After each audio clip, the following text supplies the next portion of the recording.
여기 30년 넘게 한 동네에서 성실하게 살아오신 한 분이 계십니다. 젊어서부터 아끼고 모아 서울의 아파트 한 채를 장만했고 시세가 올라 15억 원이 되었습니다. 이분은 나는 부자도 아니고 집 한 채가 전부인데 세금 걱정은 없겠지라고 생각했습니다. 하지만 그분이 돌아가신 후 자녀들은 1억 8천만 원이라는 상속세 고지서를 받게 됩니다. 평생 일궈온 집을 지키기 위해 자녀들은 결국 은행에서 큰 빚을 내야 했습니다. 남의 이야기 같으신가요? 절대 아닙니다. 이제 서울에 아파트 한 채만 있어도 상속세는 더 이상 남의 이야기가 아닙니다. 내가 평생 피땀 흘려 모은 재산을 자녀에게 온전히 물려주고 싶은데 방법을 몰라 세금 폭탄을 안겨주는 것만큼 안타까운 일은 없겠죠. 오늘 그 세금 폭탄을 막고 우리 자녀를 웃게 만드는 가장 쉬운 방법을 알려드리겠습니다. 딱 20분만 집중하시면 최소 1억 원을 아끼는 지혜를 얻어가실 겁니다. 상속세 말만 들어도 머리가 아프시죠? 괜찮습니다. 제가 아주 쉽게 설명해 드릴게요. 상속세는 돌아가신 분이 남긴 모든 재산을 하나의 큰 장바구니에 담아서 그 총 금액에 대해 매기는 세금입니다. 누가 얼마를 받느냐가 중요한 게 아니라 장바구니 전체 크기가 얼마냐가 중요해요. 그런데 나라에서 이 정도는 세금 안 내게 하고 빼주는 금액이 있습니다. 이걸 공제라고 하는데요. 복잡하게 생각할 것 없이 기본 5억 원은 빼준다라고 기억하시면 됩니다. 이걸 일괄공제라고 합니다. 만약 배우자가 살아계시면 어떨까요? 배우자의 역할을 인정해서 최소 5억 원을 추가로 빼줍니다. 그럼 총 얼마죠? 네, 맞습니다. 10억 원입니다. 여기서 가장 많은 분이 착각하십니다. 10억까지는 괜찮다더라. 이 말은 배우자가 있을 때 이야기입니다. 만약 배우자가 먼저 세상을 떠나셨거나 혼자이신 분들은 공제 금액이 5억 원으로 줄어듭니다. 우리 집 아파트가 12억이라면 5억을 뺀 7억에 대해서는 세금을 내야 하는 거죠. 이것이 바로 앞서 말씀드린 가족의 이야기였습니다.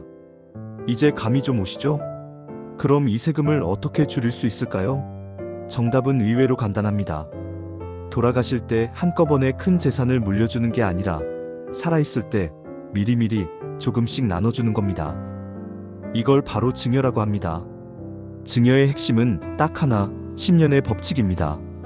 기억하세요. 10년. 첫째, 자녀에게는 10년간 5천만 원까지 세금이 없습니다. 성인 자녀 한 명에게 10년 동안 5천만 원까지는 증여세가 한 푼도 안 나옵니다. 자녀가 둘이면 1억 원, 셋이면 1억 5천만 원이겠죠? 이걸 10년마다 할 수 있습니다. 예를 들어 55세에 자녀 둘에게 각각 5천만 원씩 1억을 주고 65세에 또 1억을 주면 총 2억 원을 세금 없이 물려주는 겁니다. 이 2억은 나중에 상속재산에서 빠지니까 그만큼 상속세가 줄어드는 거죠. 둘째, 배우자에게는 10년간 6억 원까지 세금이 없습니다. 이게 정말 중요합니다. 많은 분이 자녀에게만 주려고 하는데 진짜 최고의 절세 파트너는 바로 배우자입니다. 10년 동안 무려 6억 원까지 세금 없이 재산을 옮겨둘 수 있습니다. 예를 들어 남편 명의로만 재산이 20억 원이 있다고 해볼게요. 나중에 상속세가 엄청나겠죠? 이때 아내에게 6억 원을 미리 증여하는 겁니다. 그럼 남편 재산은 14억, 아내 재산은 6억이 되죠. 재산이 분산되면서 나중에 내야 할 상속세가 확 줄어듭니다. 이걸 세테크에서는 재산의 균형을 맞춘다라고 표현합니다. 셋째, 그래서 언제 주는 게 제일 좋을까요? 바로 오늘입니다. 왜냐하면 제가 아까 10년의 법칙이 중요하다고 말씀드렸죠? 돌아가시기 직전 10년 안에 증여한 재산은 상속재산에 다시 포함시켜서 세금을 계산합니다. 즉, 증여한 효과가 사라지는 거죠. 그래서 건강할 때 하루라도 빨리 시작해서 10년이라는 시간을 벌어야 합니다. 자, 그럼 오늘 당장 우리가 할 수 있는 일은 무엇일까요? 가장 현실적인 방법 3가지를 알려드립니다. 첫째, 우리 집 재산 목록부터 작성해 보세요. 어렵게 생각하지 마세요. 종이 한 장 꺼내서 우리 집 아파트는 대략 얼마인지, 예금은 얼마 있는지, 주식이나 보험은 뭐가 있는지 간단하게 적어보는 겁니다. 그리고 배우자, 공제 10억, 혹은 나 혼자라면 5억이라는 기준선과 비교해 보세요. 그래야 계획을 세울 수 있습니다. 둘째, 현금부터 증여를 시작하세요. 부동산은 절차가 복잡하지만 현금 증여는 간단합니다. 자녀에게 5천만 원을 이체하고 꼭 국세청 홈택스에서 증여세 신고를 하세요. 세금 낼 게 없어도 신고는 해야 합니다. 그래야 나중에 이 돈은 10년 전에 증여받고 신고까지 마친 돈입니다라고 당당하게 말할 수 있습니다. 10분이면 끝나는 이 간단한 신고가 나중에 수천만 원의 세금을 막아줍니다. 셋째, 오를 것 같은 자산, 즉 부동산이나 주식을 먼저 증여하세요. 증여세는 증여하는 날의 가치로 계산합니다. 만약 앞으로 더 오를 것 같은 아파트나 주식이 있다면 쌀 때 미리 증여하는 게 훨씬 유리합니다. 5억일 때 증여하면 5억에 대한 세금을 내지만 10억으로 오른 뒤에 증여하면 10억에 대한 세금을 내야 하니까요. 이건 조금 더 복잡하니 꼭 세무사와 상담 후 결정하시는 것이 좋습니다. 오늘 이야기 정리해 볼까요? 첫째, 우리 집 재산이 배우자가 있으면 10억, 없으면 5억을 넘는지 확인해야 합니다. 둘째, 세금 폭탄을 막는 최고의 방법은 사전 증여입니다.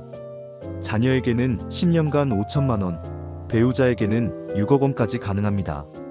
셋째, 핵심은 10년의 법칙이므로 하루라도 빨리 시작하는 것이 중요합니다. 상속세는 부자들의 세금이 아니라 준비하지 않은 사람들의 세금이 되어가고 있습니다.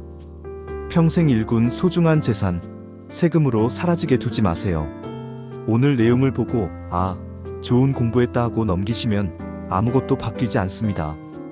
오늘 저녁 배우자와 함께 혹은 자녀와 함께 이 문제에 대해 처음으로 이야기를 나눠보세요.